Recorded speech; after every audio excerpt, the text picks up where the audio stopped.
Hey budget gardeners, Vita Loca here. Join me today as I show you how to harvest the seeds from a Shasta Daisy seed pod. So let's go.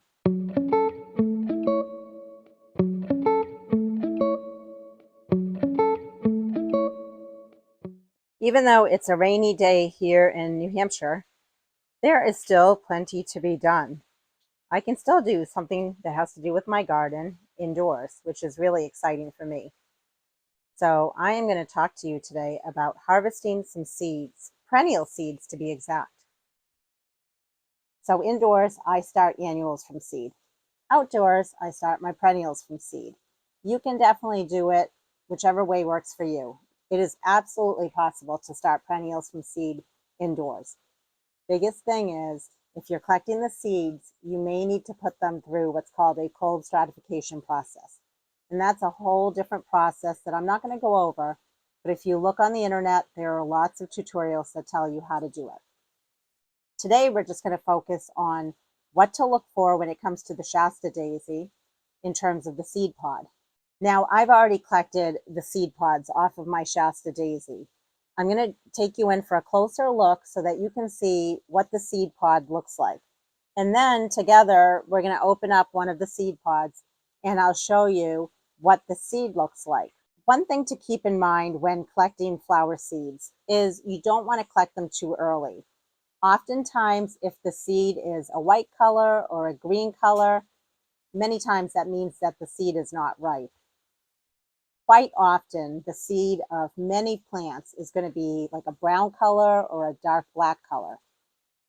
Again, it's going to vary from plant to plant. So make sure you check out my other videos because I take you in for a closer look on what to look for a ripe seed for various plants. And I plan on making a lot more of these type of videos. So let's go in for a closer look and I'm going to show you what the seed pod looks like on a Shasta Daisy.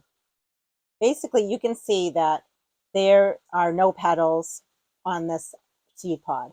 It's not green by any means. It is brown, almost black. So you want to wait until the stems on your Shasta Daisy themselves are turning a dark brown, if not black color. That's a good indicator that the seed pods are also ripe. If the stems are still green, then most likely the seeds are not ready. That's what I look for. I often look for the stem to be crispy, almost black or brown.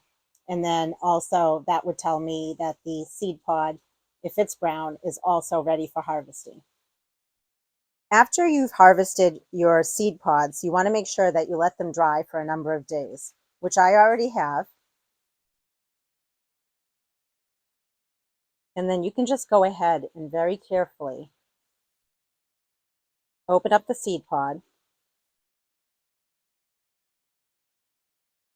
I like to put it on a piece of paper, but you also could do this on something like a paper towel.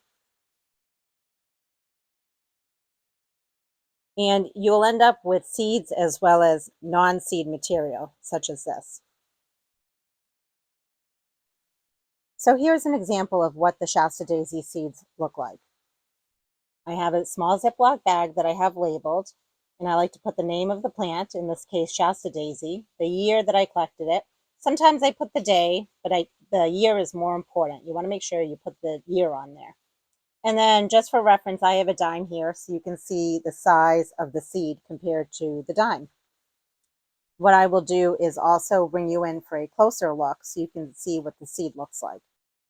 Well, there you have it. It is super easy to collect the seeds from a lot of different plants. You can save a ton of money. You can add a lot of beautiful plants to your yard.